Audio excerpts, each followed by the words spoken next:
जय जगन्नाथ मु दिवाकर दास आपण मानक प्रणाम करुच्ची भाव दिवाकर चैनल तरफ 78तम स्वाधीनता दिवस आपण मानक शुभेच्छा शुभकामना ज्ञापन करुच्ची।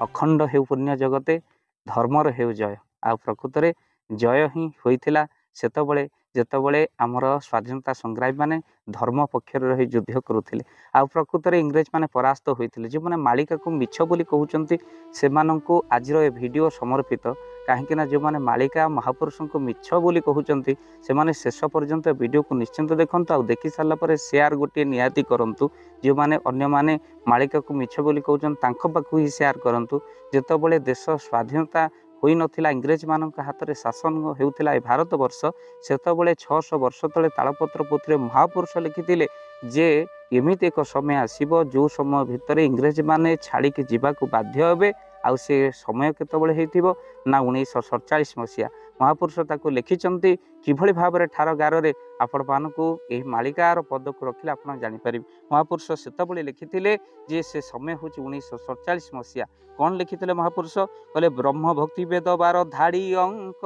थिबो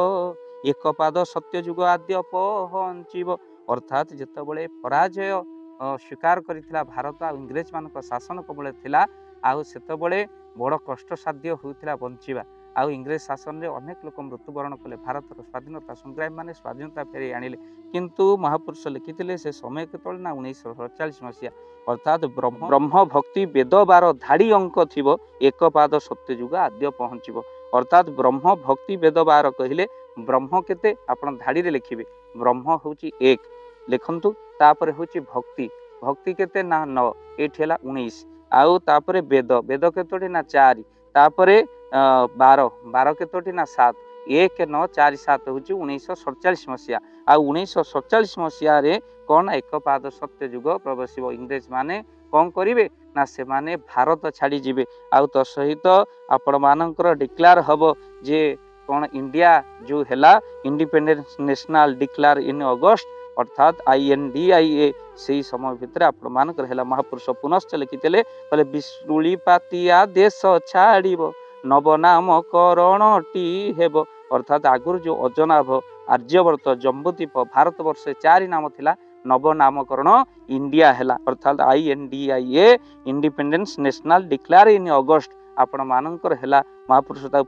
लिखिथिले पूर्वर विशुली पातिया देश छाड़िबे नव नामकरण हेबो अर्थात देश जेतबळे विशुली पातिया अर्थात इंग्रेज माने देश छाड़िबे सेतबळे पुणी गोटे नामकरण ए देशर हबो इंडिया हेला तेणु जोटी 5 नाम आर्यभूमि भारतर हेबो कही अच्युति बाबू एही कथा ध्रुव अर्थात 5टी नाम हेबो आगुरु थिला अजनाभ आर्यवर्त जम्बूद्वीप भारत वर्ष 4 नाम थिला पुणी हेला इंडिया तेणु जो माने महापुरुषंकर वाक्य को मिथ्या बोली कहउचंती मालिका को मिथ्या बोली कहउचंती सावधान ए अगस्त 15 तारिख 1947 मसीहा आम देश स्वाधीनता होइतिला ता पूर्व महापुरुष लिखिथिले ब्रह्म भक्ति वेद 12 धाड़ी अंक थिबो एक पाद सत्य जुग आद्य प्रवेशिबो अर्थात सत्य होइछि मालिका विशुली पातिया देश छाड़िबो नव नामकरण हेबो आ प्रकृत 5 नाम आर्य भूमि भारत हेबो कही अच्युत बाबू एई कथा ध्रुव सत्य होइछि मालिका जेतबळे आपण मानकर अगस्त 15 आसे महापुरुषंकर मालिका निश्चिंत भाव में आपण मानकर मध्य